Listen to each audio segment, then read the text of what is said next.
mempunyai masa lapang pada hari Minggu dan berminat untuk mendalami ilmu Al-Quran, kami mengalu-alukan kedatangan anda untuk menyertai program pengajian Al-Quran wal Qiraat yang berlangsung setiap hari Jumaat dan Sabtu bertempah di Kolej Islam Antarabangsa Sultan Ismail Petra Kias.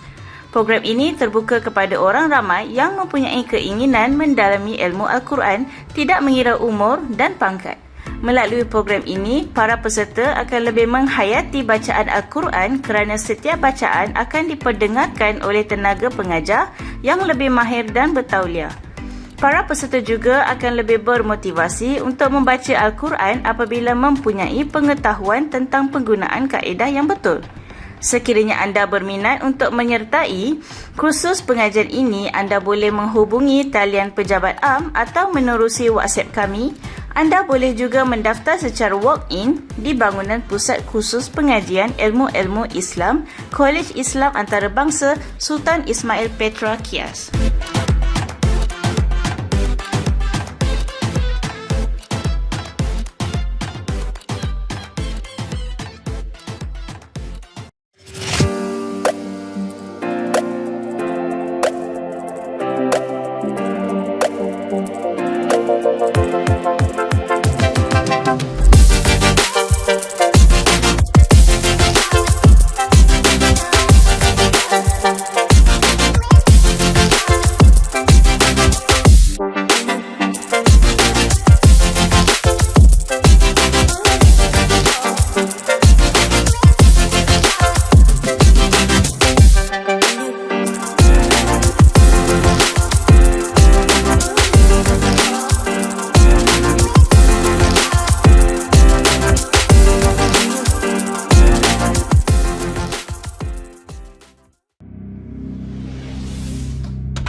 Assalamualaikum. Assalamualaikum. Minta maaf mengganggu dah. Tak ada masalah. Baru sudah nak ada kitab ke? Baru sudah belajar kitab tadi.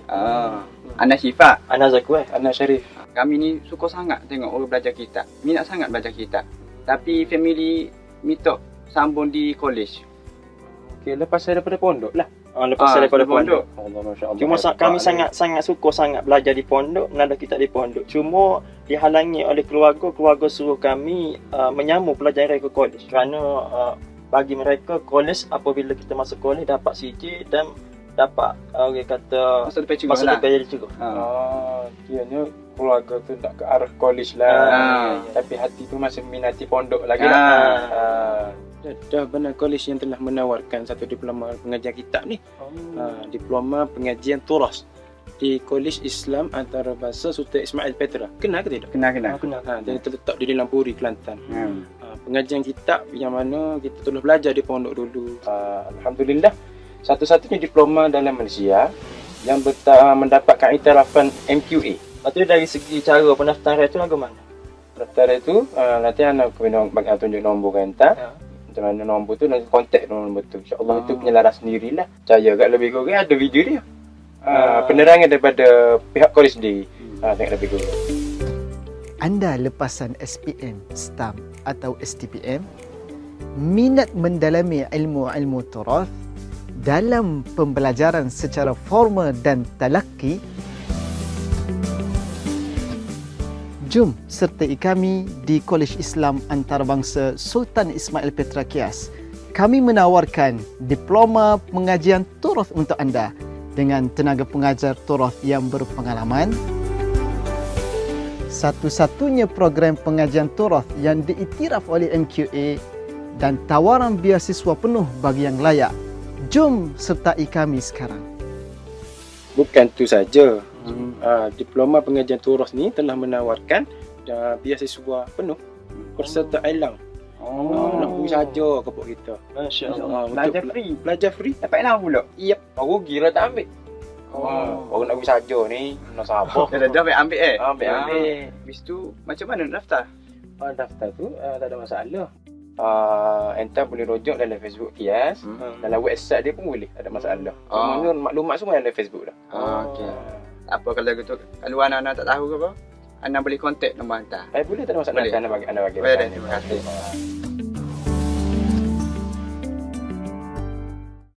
Allahu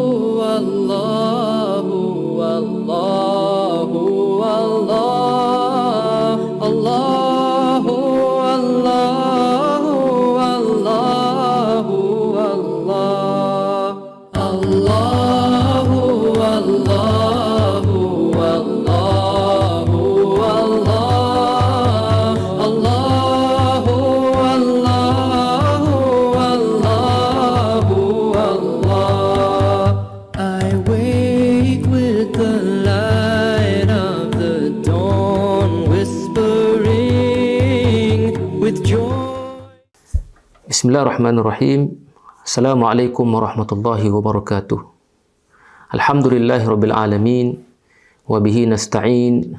Wal aqibatu lil muttaqin. Wala udwana illa 'alal zalimin.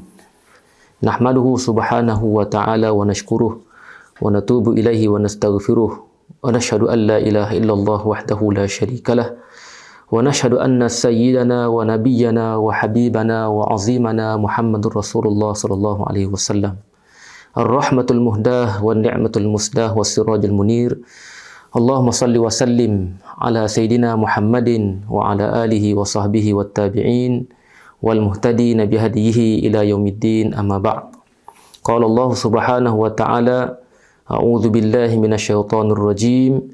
Wa nunazzilu minal qur'ani ma huwa shifaa wa rahmatul lil mu'minin.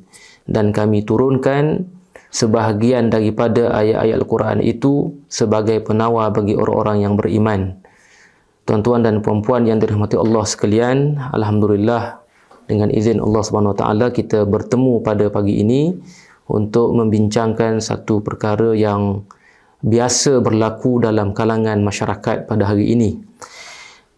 InsyaAllah tajuk perbincangan kita adalah berkenaan dengan pemulihan masalah kebimbangan ataupun dalam istilah perubatannya sering disebut sebagai stress ataupun anxiety disorder ataupun depressive disorder. Ini adalah masalah-masalah yang secara mudahnya kita sebut sebagai masalah kesihatan mental ataupun masalah secara khususnya masalah kebimbangan. Kebimbangan ini adalah merupakan satu fitrah yang Allah Ta'ala ciptakan kepada setiap manusia. Setiap manusia pernah mengalami masalah kebimbangan. Sebagai contoh, Allah Ta'ala sebut di dalam surah Al-Ma'arij. Dalam surah Al-Ma'arij Allah Ta'ala sebut, Innal insana khuliqa halu'a. Sesungguhnya manusia itu telah diciptakan dengan sifat keluh kesah. Jadi kita mudah berkeluh kesah, kita mudah gelisah apabila kita berhadapan dengan masalah-masalah yang kita tidak ingini. Dan dalam ayat itu juga disebut idza massahu syarru jazua, apabila manusia itu ditimpa musibah, ditimpa masalah, pelbagai masalah kehidupan lah, berbeza-beza mengikut individu, maka dia akan jadi keluh kesah, dia akan jadi gelisah, dia akan datanglah sifat kebimbangan dan sebagainya. Wa idza massahul khairu manu'a, dan manusia itu juga apabila dia diberi kecukupan, diberi kesenangan, tidak ditimpa musibah, dan manusia itu akan menyebabkan dirinya pula menjadi seorang yang bakhil, seorang yang kikir. Dia suka untuk berkongsi apa yang dia dapat dalam kehidupan dengan orang lain. Jadi situasi ini telah digambarkan oleh Allah Ta'ala. Memang itu fitrah kejadian manusia. Dan kita sebagai manusia, kita menjalani kehidupan seharian, memang kita tak dapat boleh elak daripada masalah. Kita tak dapat boleh elak daripada tekanan. Masalah dan tekanan itu adalah merupakan ujian yang mesti kita hadapi. Cuma persoalan di sini, apakah kita mampu untuk menangani, apakah kita mampu untuk mengatasi, dan bagaimanakah cara untuk kita berhadapan dengan situasi kebimbangan berkenaan. Jadi ayat yang pertama yang telah saya bacakan pada sebentar tadi adalah daripada suratul Isra ayat 82. Tuan-tuan dan puan-puan boleh rujuk tengok ayat ini dalam Quran. Allah Ta'ala menyebut kami turunkan sebahagian daripada ayat Al-Quran itu sebagai penawar bagi orang-orang yang beriman. Menjelaskan ayat ini, Al-Imam Ibn Kathir rahimahullahu ta'ala dalam tafsirnya Al-Quranul Azim mengatakan bahawa sebahagian daripada ayat Al-Quran itu berfungsi sebagai penawar adalah meliputi masalah kesihatan jasmani ataupun rohani. Masalah kesihatan daripada segi fizikal ataupun dalaman dia, jiwa dia. Jadi masalah ini kalau kita perhatikan turut disentuh oleh Syekh Sya'rawi dalam tafsirnya. memetik kata-kata Imam Ibn Katsir perkara yang sama. Dan ada yang lebih menarik, dinyatakan oleh Al-Baghawi, Imam Abu Hasan Al-Baghawi dalam kitab tafsirnya mengatakan bahawa ayat ini secara hakikatnya menggambarkan bahawa keseluruhan ayat Al-Quran itu adalah bersifat penawar. Walaupun min dalam ayat itu mengatakan sebahagian, tetapi hakikatnya adalah keseluruhan. Kenapa? Apa yang digambarkan oleh Al-Quran berdasarkan ayat ini meliputi pelbagai aspek. Al-Quran boleh menjadi penawar kepada kesesatan, penawar kepada kejahilan, penawar kepada kesamaran, penawar kepada keraguan dan pelbagai aspek lain. Asasnya menurut Imam Al-Baghawi adalah sebagaimana ayat yang sering kita bacakan, dzalikal kitabul la raiba fih hudan lil muttaqin. Al-Quran itu adalah kitab yang tiada keraguan padanya, menjadi petunjuk dan hidayah bagi orang-orang yang bertakwa. Makna kata kita sebagai orang yang beriman, orang yang bertakwa telah pun ada satu kaedah untuk kita mencegah sebenarnya. Cuma kita sedar ataupun tak sedar sahaja. Sejauh mana Al-Quran itu mampu berfungsi untuk membantu kita dalam berhadapan dengan masalah kebimbangan ini. Baik, saya ingin memetik sedikit statistik yang pernah dilaporkan oleh Pertubuhan Kesihatan Sedunia. Tuan-tuan dan puan-puan yang dirahmati Allah sekalian, masalah gangguan kebimbangan ini, masalah anxiety disorder, stress ke ataupun depressive disorder ini sebenarnya telah pun dialami oleh sekitar, kalau ikut kajian 2015 itu 586 juta, iaitu sekitar 8.2% daripada seluruh populasi manusia di seluruh dunia ini. Jadi semua pernah alami. Jadi kalau kita kata cumanya masalah sampai tahap yang dikategorikan sebagai masalah gangguan kesihatan. Kalau tekanan itu semua orang pernah ada. Kalau stres itu semua orang pernah ada. Cuma yang sehingga ke tahap dikategorikan sebagai masalah kesihatan mental tu dialami oleh 586 juta. Ini adalah laporan daripada Pertubuhan Kesihatan Sedunia, itu sering kita sebut sebagai WHO. Jadi ini masalah yang sebenarnya biasa. Yang keduanya, daripada jumlah berkenaan, daripada 8.2% berkenaan, ada dua kategori yang cukup popular. Yang pertama dipanggil sebagai gangguan kebimbangan ataupun anxiety disorder.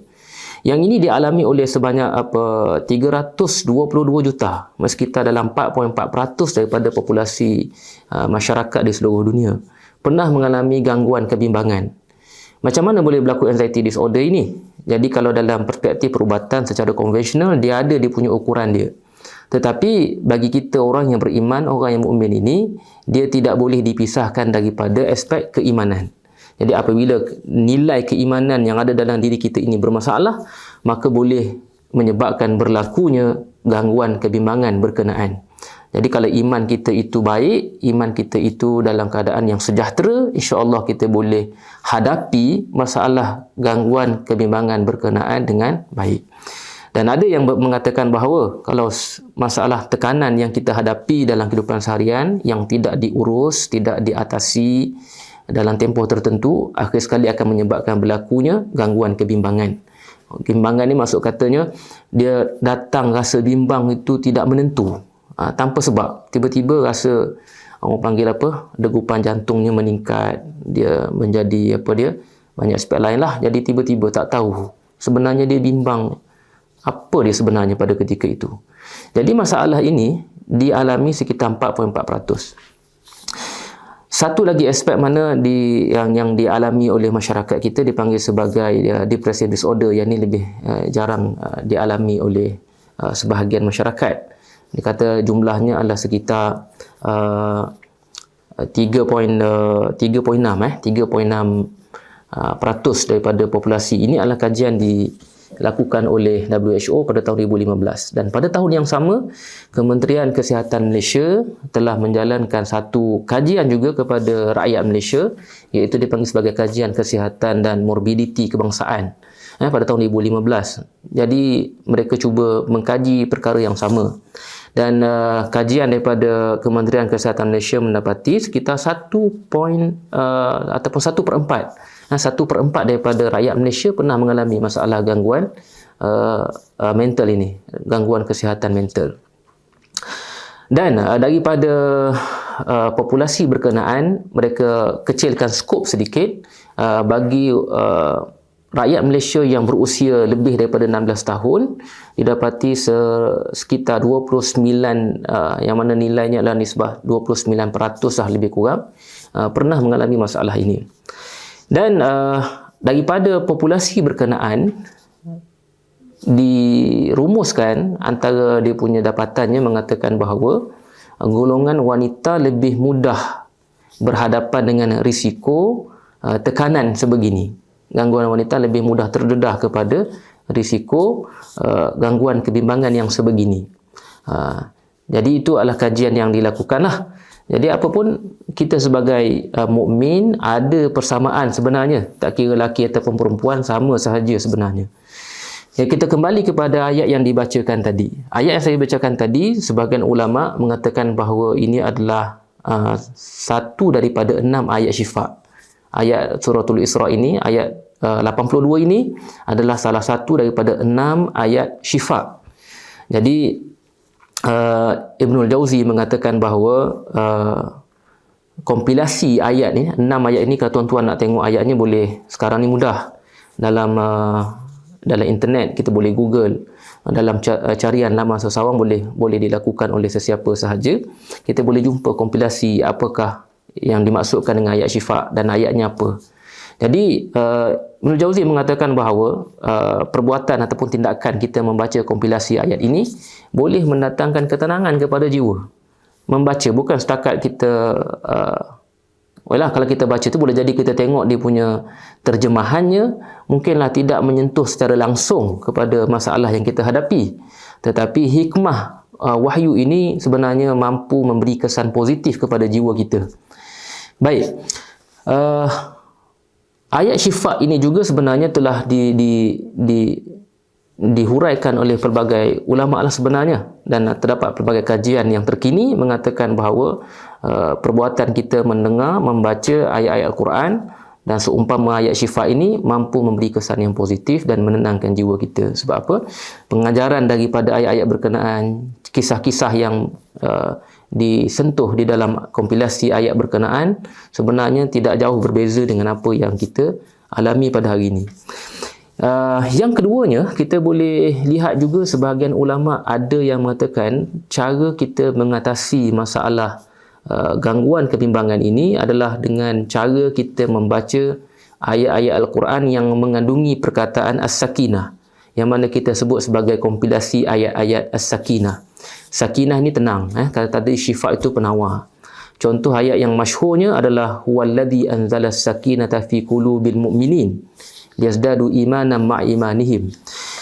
Ayat ini adalah ayat yang keempat daripada surah Al-Fat. Tuan-tuan dan puan-puan, dia ada satu sirah yang cukup panjang di sini, di mana dalam surah Al-Fat ini, dalam suratul Fat ini menceritakan tentang peristiwa yang dialami oleh umat Islam pada tahun ke-6 Hijriah. Umat Islam pada ketika itu mereka telah berhasrat dan tak tahu pun akan menghadapi masalah apabila mereka sampai ke sempadan untuk menunaikan umrah, iaitu di Hudaibiyah. Jadi dalam peristiwa berkenaan, jika kita lihat para sahabat ini telah disekat oleh musyrikin Makkah dalam peristiwa berkenaan, maka berlakunya peristiwa Bai'ah Ridwan. Kita boleh baca Bai'ah Ridwan, para sahabat memberikan janji taat setia kepada Rasulullah SAW untuk bersama dengan baginda dalam menghadapi masalah halangan tidak dapat menunaikan umrah pada tahun ke-6 berkenaan. Dan hasil daripada Bai'ah Ridwan itu juga kita boleh saksikan berlakunya perjanjian Hudaibiyah, yang mana perjanjian Hudaibiyah ini dia berat sebelah, tidak dilihat secara kasar, tidak menguntungkan umat Islam. Keadaan ini menyebabkan masalah datang bertimpa-timpa. Jadi sebahagian manusia biasa macam kita, para sahabat pun mengalami masalah tekanan, rasa stres. Yalah, bayangkan kalau kita sekarang ni senang kalau kita nak pergi buat umrah. Macam-macam transport ada. Tapi pada zaman dulu kita boleh bayanglah, maknanya transport yang ada apalah sangat. Nak menunggang kenderaan tak adalah, maknanya unta ke mungkin kuda ke ada. Yang mungkin sebahagiannya berjalan kaki, dan cabarannya adalah jauh lebih dahsyatlah berbanding dengan zaman kita. Walaupun perjalanan daripada Madinah ke Makkah sahaja. Dan ayat ini sebenarnya diturunkan untuk memberi ketenangan kepada para sahabat Nabi SAW pada ketika itu. Dan dalam surah Al-Fat juga kita boleh tengok ada ayat yang lain juga mengandungi perkataan as-sakinah. Fa anzala as-sakinata alaihim. Tak, contoh. Wa athabahum fathan qariba. Jadi tuan-tuan boleh baca surah Al-Fat, jumpalah ayat itu. Baik.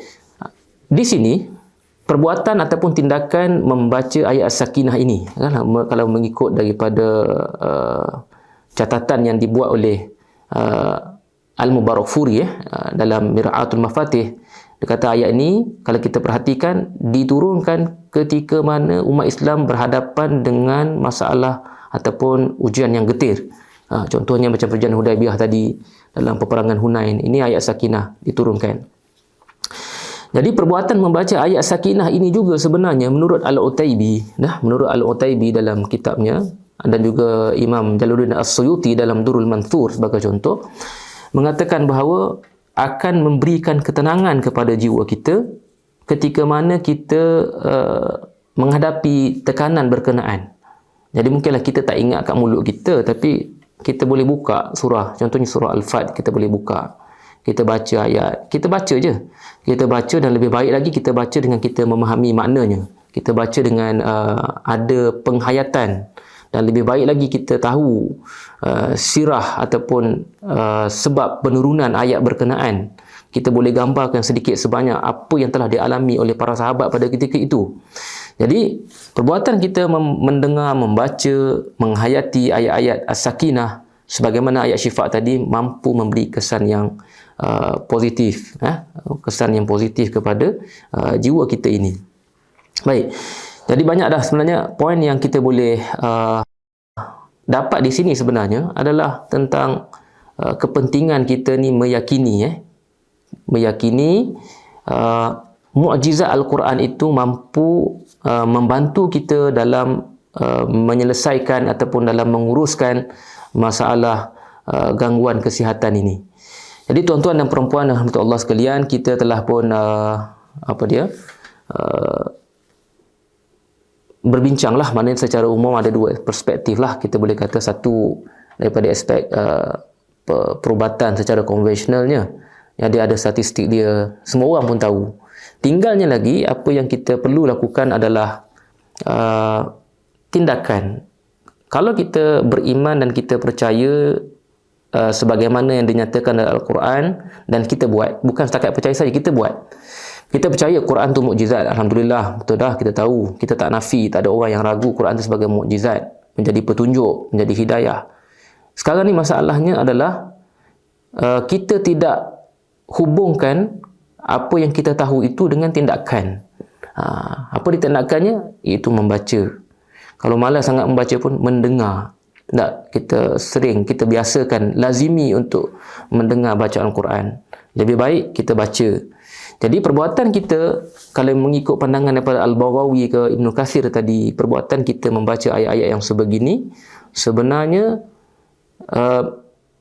mungkin kita tak sedar secara, orang panggil secara langsung kesannya, tetapi sebenarnya boleh memberi ketenangan kepada diri kita.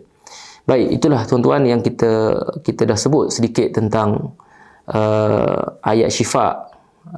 Begitu juga ayat as-sakinah. Tadi saya lupa sebut tentang ayat sakinah ini, jumlahnya sama seperti mana ayat syifa. Kalau ayat syifa ada 6 ayat, saya bacakan satu saja. Ayat sakinah pun jumlahnya ada 6 ayat juga. Jadi tuan-tuan pun boleh buat carian, buat search dalam internet itu, boleh tengok apakah ayat-ayat sakinah berkenaan. Kita boleh kenal ayat berkenaan, boleh baca, tengok kisah dia, dan kita boleh simpan. Mana yang boleh nak print out ke, nak apa ke, nak simpan dalam handphone dia, boleh simpan. Kadang-kadang. Tapi pesanan saya kepada tuan-tuan dan perempuan semua sekali, kita apabila kita tahu ayat sebegini, kita kena yakin bukan ayat ini sahaja sebenarnya yang mampu membantu kita dalam menghadapi masalah gangguan kebimbangan sebegini. Kita kena yakin bahawa ayat-ayat Quran yang lain juga mempunyai faedah yang sama. 30 juzuk Al-Quran itu kita yakin mempunyai faedah yang sama. Sebab apa kita takutlah kalaulah kita tahu nanti balik-balik kita asyik baca ayat syifa sahaja. Ada masalah baca ayat As-Sakinah sahaja. Tak, ayat-ayat lain kita tak baca. Sedangkan daripada Al-Fatihah sampai kepada An-Nas, satu Al-Quran itu mempunyai kandungan, pengajaran, kisah yang pelbagai. Semuanya boleh membantu kita, insya-Allah. Jadi alhamdulillah, saya rasa ringkas sahaja perbincangan kita pada pagi ini. Yang pentingnya adalah tindakan. Maksudnya perbuatan kita melazimi hidup dengan Al-Quranul Karim. InsyaAllah segala masalah yang kita, sama ada kita sebut sebagai stres ke, gangguan kebimbangan ke, kemurungan ke, was-was dan sebagainya, mampu kita atasi, mampu kita uruskan dengan baik dengan bantuan dan pertolongan daripada Allah Subhanahu Wa Taala.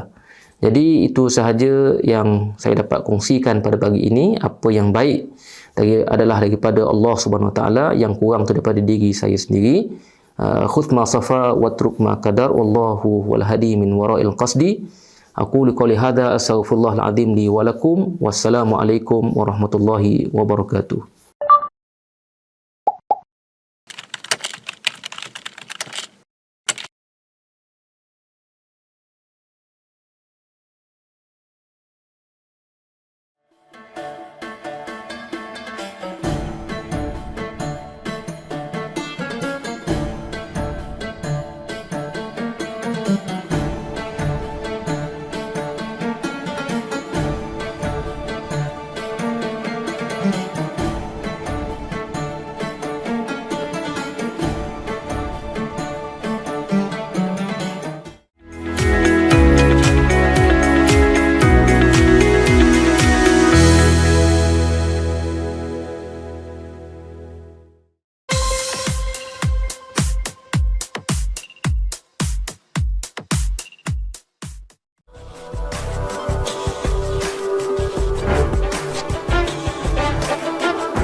أعوذ بالله من الشيطان الرجيم بسم الله الرحمن الرحيم قل أعوذ برب الناس ملك الناس إله قراءة حمزة رواية خلف أعوذ بالله من الشيطان الرجيم بسم الله الرحمن الرحيم إذا زلزلت الأرض زلزالها وأخرجت الأرض أثقالها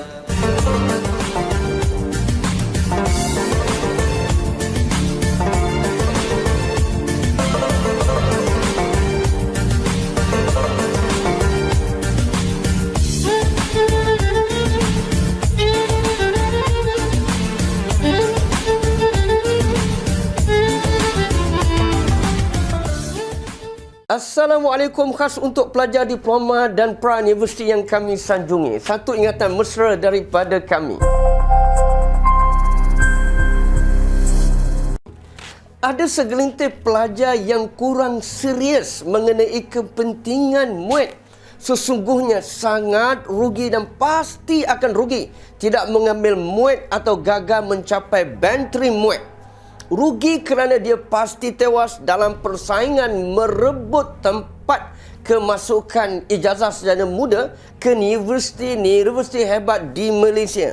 Apatah lagi di luar negara.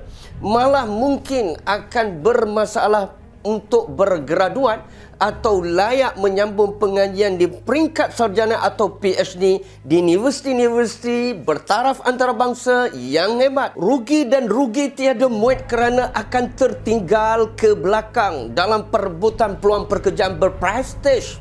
Kerana jawatan ini pasti menjadi rebutan dan calon-calon lain pasti lebih hebat menguasai bahasa Inggeris dengan baik. Rugi lagi kerana dia mempersia-siakan peluang terbaik untuk membuktikan penguasaannya dalam bahasa Inggeris secara profesional. Rugi lagi kerana melepaskan peluang untuk meningkatkan keyakinan dirinya. MUIT sangat penting. MUIT bukan menyusahkan pelajar tetapi membantu masa depan anda yang lebih hebat. Jom daftar MUIT sekarang. We are your language companion. Thank you very much. Wassalamualaikum warahmatullahi wabarakatuh.